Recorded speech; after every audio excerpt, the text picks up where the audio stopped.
Before cancer, my life was pretty normal. My husband worked, and I was a full-time student going from medical assistant.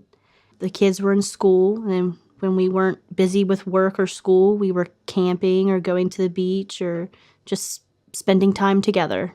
My name is Kim, and this is my cancer story. I was diagnosed with breast cancer April 10th, 2017. When I first found out of my diagnosis, I was shocked because I was only 30 and everything went really fast after my diagnosis. Lots of doctor's appointments, and I had my mastectomy, and I had 8 treatments of chemotherapy while undergoing reconstruction. I was determined to just push through and try to keep things as normal as I could. Kimberly, from the moment I met her, was ready to take on the battle of her breast cancer. Just such determination, a positive attitude. Kimberly was also very concerned about her family. Her husband went through the same kind of shock that Kimberly went through, and they have 2 young children too.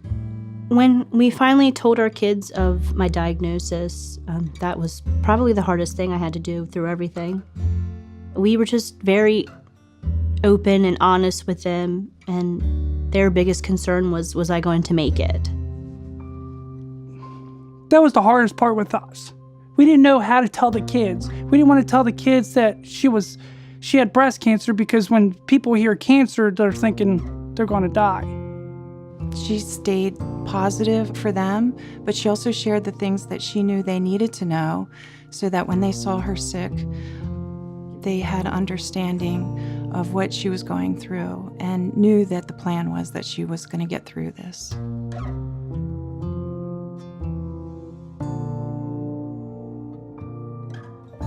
Say everything's gonna be okay.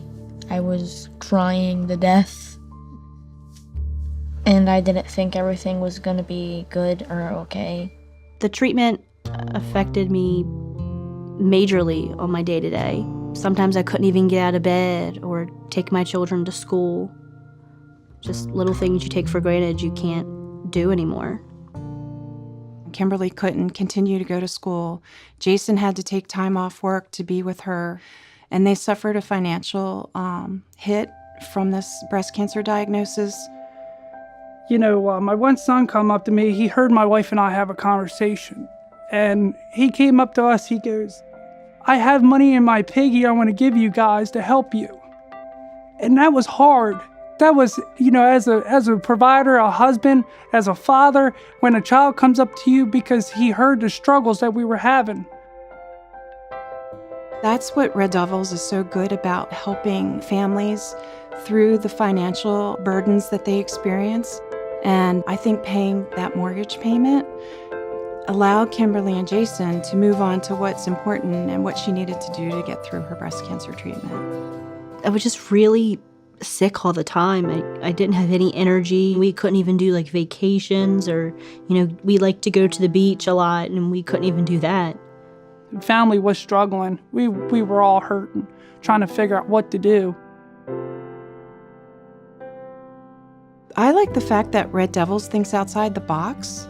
They look at what the individual patient might need. They say, ask. We like to say yes.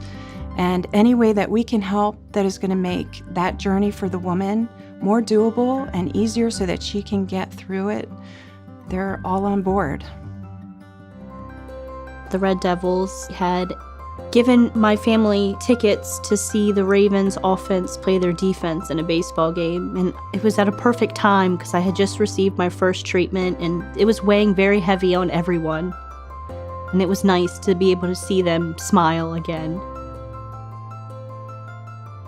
My kids come back, Tyler, Cody had like 8 signatures of the Ravens players, you know, and I couldn't thank Susan enough, you know what I mean? It was like, she's like, hey, you know, this is what we're here for.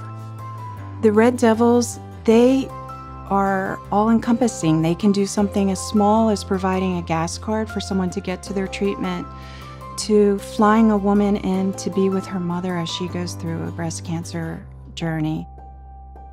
My mom's a fighter and a warrior.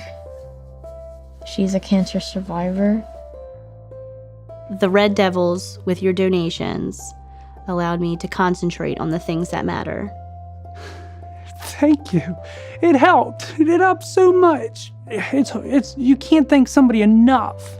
You know, it's good to know that there's somebody out there that's willing to help, willing to, support and help the family that's hurt the most. I wish that every state had an organization like the Red Devils. The world would be a better place. I'm just glad you're alive. Oh, thank you. I love you. I love you too. The Red Devils gave me and my family my life back.